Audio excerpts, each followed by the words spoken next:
First ever factory outlet Mukinda Jewelries, KBHP, Somajigura, Suchitra, Hanmakonda, Kottapet, Chandanagar, Khammam. నమస్తే రమగారు. నమస్తే జయ. రమగారు, మనకి ఈ నెలలోనే ధనత్రయోదశి ఉంది. అసలు ధనత్రయోదశి ఎలా వచ్చింది, దీని యొక్క విశిష్టత ఏంటి? అన్ని త్రయోదశుల్లాగానే ధనత్రయోదశి కూడా ధనత్రయోదశి. నెల నెల 2 త్రయోదశులు వస్తాయి జయ. అవునవును. చాలా ప్రఖ్యాతంగా ప్రత్యేకమైంది, ముఖ్యమైనది అని మనం చెప్పుకునేది శని త్రయోదశి. అవును.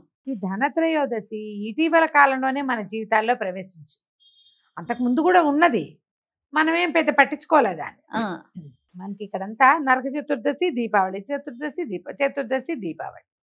తర్వాత వన్ ఫైన్ డే ప్రజలు తెలుసుకున్నారనమాట, మనం బంగారం కొనుక్కోవడానికి ఒక రోజుగా దీన్ని పెట్టుకోవచ్చు అని. వ్యాపారస్తుల బ్రెయిన్లో పుట్టింది. ఇవాళ బంగారం కొనుక్కుంటే మీకు బంగారం కొనుక్కోవడం ఎప్పుడు ఉంది. ఇవాళ కొత్తగా కొన్నామా బంగారం? మనం లేదు కదా రమగారు. కొన్ని వందల సంవత్సరాల నుంచి స్త్రీధనంగా బంగారమే ఇవ్వటం. అవును.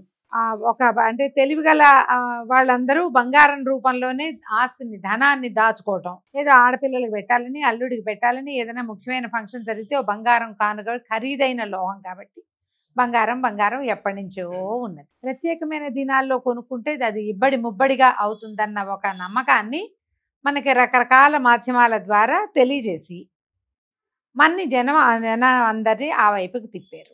అవును. క్రమంగా ఏమైంది, వెసులుబాట్లు ఇచ్చారు. ఇంకా మీరు ఆ రోజే వచ్చి కొనుక్కోవాలని లేదండి, నెల ముందు కూడా మీరు బుక్ చేసుకోండి, మేము ఆ రోజు డెలివరీ మేమే మీ ఇంటికి తెచ్చిస్తాం, మీరు ఇవాళ డబ్బులు ఇచ్చేయండి, మేము తర్వాత తెచ్చిస్తాం. లేదా మీరు ఇవాళ బుక్ చేసుకోండి, ఆ రోజు ఊరికే వచ్చి అలా మొహం చూపించి మీ వస్తువు మీరు పట్టుకెళ్ళండి. త్రయోదశి నాడే ఇంట్లోకి కొత్త వస్తువు తేవాలి అనే ఒక్క పాయింట్ని త్రయోదశి నాడు కొత్తది పెట్టుకోవాలి, దాన్ని బంగారమే పెట్టుకోండి అనే పాయింట్గా టర్న్ చేయబడింది. జరిగింది ఇట్లా. మంచే ఇది, కాకేమి ఏదో ఒకటి బంగారం కొనుక్కోవడానికి ఖచ్చితమైన నియమం. మన శ్రావణ మాసంలో కొనుక్కోవాలని ఉండేది మన. అవును. ఏదో రకంగా మన ఇంట్లోకి బంగారం రావడానికి, మన డబ్బు సరైన ఏమనాలి మదుపు సరైన చోట పెట్టడానికి అదొక మార్గం అయితే, ఇది ఇంకొక మార్గం. ఏదైనా సరే ధనత్రయోదశి ఒక 10-15 సంవత్సరాలుగా బాగా ప్రాచుర్యంలో చాప కింద నీరులాగా మన జీవితాల్లోకి ప్రవేశించి, ఇప్పుడు ధనత్రయోదశికి పూజ అయిపోతే కుదరదనే ఇన్ఫ్లుయెన్సర్స్ అక్కయ్యలు ఎంతమందో వచ్చారు. త్రయోదశి నాడు మనకి పూజా విధానం ఏనాడు లేదు. ఇప్పుడు ధనత్రయోదశి ఆ రోజు ధన్వంతరి పుట్టాడని నాకు ఒక్క పాయింట్ ఎప్పుడు అర్థం కాదు. ఈ ధన్వంతరి పుట్టాడని మనం కూడా చెప్పాం.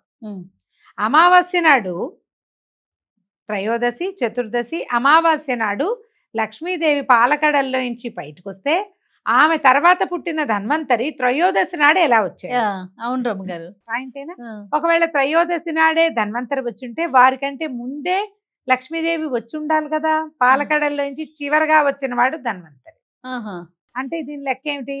ఒక యుగంలో ఒక కృతయుగంలో లక్ష్మీదేవి అమావాస్య నాడు వస్తే, ఇంకో కృతయుగంలో త్రయోదశి నాడే వచ్చిందేమో ఒకవేళ. బహుశా ఆ త్రయోదశి ఈ అమావాస్య కలుపుకుని ఒకే లైన్లో త్రయోదశి నాడు ఆయన పుట్టినరోజు, వెనకాల పుట్టినవాడి పుట్టినరోజు, అమావాస్య నాడు ముందు పుట్టిన ఆవిడ పుట్టినరోజు జరిపేసుకుంటున్నాం మనం. కాబట్టి ఈ లెక్కలేని నడవు కదమ్మా. మన ఇళ్లలో ఏం విధానం ఉందో ఆ విధానం ప్రకారం వెళ్దాం. ఈ తిథులు ఇవన్నీ కూడా ఏంటంటే పురాణాల ప్రకారం ఒక్కొక్క పురాణంలో ఒక్కొక్క రకంగా చెప్పబడి ఫాలో అవుతూ ఉంటాం. అవును. కొన్ని పండుగలు మనకు అలవాటుగా ఉండి కొన్ని తరాల వెంబడి, కొన్ని సంవత్సరాల వెంబడి మన ఇళ్లల్లో, మన ఊళ్ళల్లో, మన ఆచారాల్లో కనపడుతుంటే వాటిని ఫాలో చేసుకుంటూ వెళ్తాం. త్రయోదశి నాడు ఇప్పుడు మనకి ఇప్పుడు తెలిసిందైతే ఏదైనా కొత్త వస్తువు తెచ్చుకోవటం. అది ఏదైనా, మీరు స్టీల్ చెంచా తెచ్చుకున్నా ఓకే, కొత్తది అంతే, ఏదో ఒకటి. త్రయోదశి నాడు, ఈ ధనత్రయోదశి నాడు ఉప్పు లక్ష్మీదేవితో సమానం. ఆవిడ సముద్రం నుంచి వచ్చారు పుట్టింది కదా. అంచేత ఉప్పు కూడా సముద్రంలోనే పుట్టిందని. ఇదేమిటో పాయింట్, ఇది కూడా వింత పాయింటే. ఆవిడ పుట్టింది ఎక్కడ? పాల సముద్రంలో. పాల సముద్రంలో ఉప్పు ఎలాగుంటుంది? పాల సముద్రంలో ఉప్పు ఉంటే పాలు విరగవు? విరుగుతాయి. పాలకు అసలు సముద్రం ఉందో లేదో మనం చూడలేదు కదా. ఇలా రకరకాల గాథలు, వీటితోటి ఏదో ఒకటి చెప్పుకుంటూ ఉంటాం. త్రయోదశి నాడు కూడా మనం పూజ చేసుకోవచ్చు.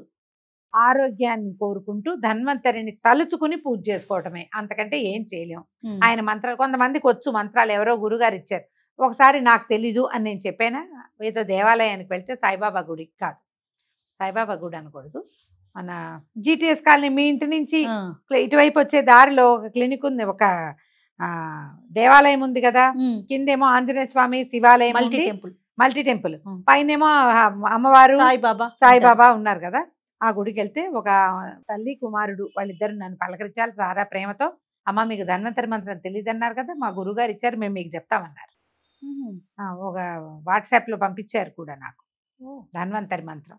ఇవాళ రేపు అందరికీ అన్ని లభిస్తున్నాయేమో, స్తోత్ర నిధి లాంటి యాప్ల్లో లక్షణంగా కనపడతాయి. ఇవాళ ఇలా స్తోత్రాలు చెప్పేవి నేర్పించేవి, శ్లోకాలు నేర్పించే యాప్లు బోలెడన్ని వచ్చినాయి చాలా. ఎక్కడో ఒక చోట చూసి కావాలంటే చదువుకోండి లక్షణంగా. ఏదైనా మంచి మాటే కదా, అంతే కదా. ధన్వంతరి మంత్రం చదవండి, ఆరోగ్యానికి మంచిది. పూజ చేసుకోండి, ఆయనకో దండం పెట్టుకోండి, ఆయన పేరుతో దీపం, ధన్వంతరికి పాయసం చేసి నివేదన చేయండి, అంతే. అంతకంటే ధన్వంతరి కూడా విష్ణు స్వరూపంగానే చెప్తారు. దండం పెట్టుకోండి, ఏదైనా కొత్త వస్తువు కొనుక్కోండి. ఆయన పుస్తకము జలగతో బయటకు వచ్చారు రమ్మగారు. వైద్య గ్రంథము, జలగ, అమృత భాండము వాటితోటి వచ్చారు. ఓకే, వైద్యం మరి ధన్వంతరి నుంచే కదా పుట్టింది. ధన్వంతరి అంటేనే దేవ వైద్యుడు. రోగాలకి కుదర్చడం అప్పటి నుంచే ఉన్నది, ఆయన నాటి నుంచి. అదే ధన్వంతరి మంత్రం అవి ఉన్నాయి కొన్ని. కొంతమందికి ఉపదేశం కూడా ఉంటుంది. మేము ఈ అవకాశాన్ని బట్టి చేసుకోండి. దీపావళి పండగ సెలబ్రేషన్స్ ధనత్రయోదశి నుంచే మొదలు పెడతారు. అవును, మీ అవకాశం. ఇప్పుడు బంగారం కొనుక్కోపోతే కుదరదన్న భావాల్లో ఏమీ ఉండకండి అమ్మా.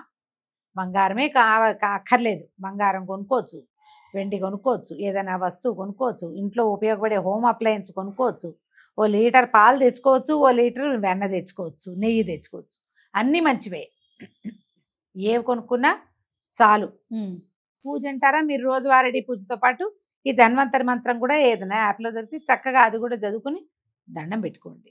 మీకు ప్రధానమైంది ఎప్పుడు నేను ఒకటి చెప్తాను, నేను ఒకటి అనుకుంటా, పండగ ఆ రోజున నువ్వు ప్రశాంతంగా ఉండు, విసుక్కోకు, తిట్టకు, దుర్భాషలాడద్దు, పోట్లాటలకు దెక్కో. నువ్వు ఎంత ప్రశాంతంగా ఉంటే పర్వదినం అంత ప్రశాంతంగా జరుగుతుంది. ఈ పర్వాలలో ఇవి అద్భుతమైన రోజులు అని చెప్పినప్పుడు నీ ఆక్రోశము ఉక్రోశాన్ని బయట పెట్టకూడదు. ఉక్రోషము ఆక్రోశం రెండు ఉంటాయి మనకి. అవును, ఎవరు మన మాట వినలేదనిపిస్తుంది, మనం పిలిస్తే పలకలేదనిపిస్తుంది. భగవంతుని పలికించుకోండి హాయిగా, అంతే ప్రశాంతంగా. చక్కగా ఏదో పూజ చేసుకోండి, మీకు చేతనైంది. సాయంకాలం దీపం పెట్టదలుచుకుంటే తులసి దగ్గర ఒక దీపాన్ని వెలిగించుకోండి. నేతి దీపం చాలా మంచిది త్రయోదశి నాడు. ఈసారి ధనత్రయోదశి మనకి శని త్రయోదశిగా కూడా వచ్చింది. సాటర్డే శనివారం నాడు వచ్చింది కాబట్టి ఇది కొంచెం విశేషమైన రోజుగా భావించండి. శని త్రయోదశి సాధారణంగా శని త్రయోదశికి ఏం చెప్తారంటే తైల దీపము, తైలాభ్యంగనము అవి మంచివి. తిలలతో చేసినటువంటి, నువ్వులతో చేసినటువంటి ఏ లడ్డూలో స్వీట్లో ఎవరికైనా పంచి పెట్టడం, దానం చేయటం, దేవాలయ దర్శనము, శనికి తైలాభిషేకం. శని కంటే ఇక శనీశ్వరుడి దేవాలయాలు మనకు తక్కువ ఉన్నాయి కాబట్టి అవును, మనం శివాలయంలోనే అభిషేకం చేయించుకోవచ్చు. శివాభిషేకం కూడా చాలా విశేషమైంది. ధనత్రయోదశి కూడా కలిసి వచ్చింది కాబట్టి రెండు కలిపి చక్కగా చేసుకోండి. ఈ రోజు మంచిది, తప్పకుండా ప్రత్యేకమైనది, ప్రత్యేక పర్వం కాబట్టి పోట్లాట గొడవ వద్దు, ప్రశాంతంగా ఉండండి. ఏదో ఒక దైవారాధన చేసుకోండి. ఇప్పుడు మనం వెంకటేశ్వర స్వామి గురించి చదువుకున్నా కూడా మంచిదే. స్వామికి ఎందుకంటే శని త్రయోదశి నాడు కనుక మనం తైలము అభిషేకము, శివాభిషేకము కుదిరినా కుదరకపోయినా ఇంట్లోనే పిండి దీపారాధన చేసుకోండి, చాలా మంచిది. శని బాధలు చాలా తగ్గుతాయి. కొంతమందికి ఉంటాయి కదా, అవును, శని దశలు, శని అంతర్దశ, విదశ, ఇవి చాలా ఉంటాయి. అర్ధాశ్రమ శని, సాడే సాటి బోల్డ్ అని చెప్తారు కదా. వీటిలలో ఏ సమస్యలు ఉన్నా, ఇంకొకటి ఒకవేళ మనకు అలాంటివి ఏం తెలియవు, మనకే ఏ పని అవ్వదు, ఎంత ట్రై చేసినా కొన్ని పనులు అవ్వట్లేదు, లేదా స్లోగా అవుతాయి, ఎప్పటికీ తెమలటలేదు, అలాంటి వాళ్ళు కూడా ఇట్లా ప్రత్యేక దినాల్లో మనం వెంకటేశ్వర స్వామికి పిండి దీపారాధన చేసుకున్నా కూడా మంచిదే. ఇటు ధన్వంతరిని అర్చించుకున్నా కూడా మంచిది. మీకు ఏది కుదిరితే అది చక్కగా చేసుకోండి. ఏదైనా ఒక కొత్త వస్తువు కొనుక్కు తెచ్చుకోండి, సరిపోతుంది. తప్పకుండా. నమస్తే. నమస్తే జయ.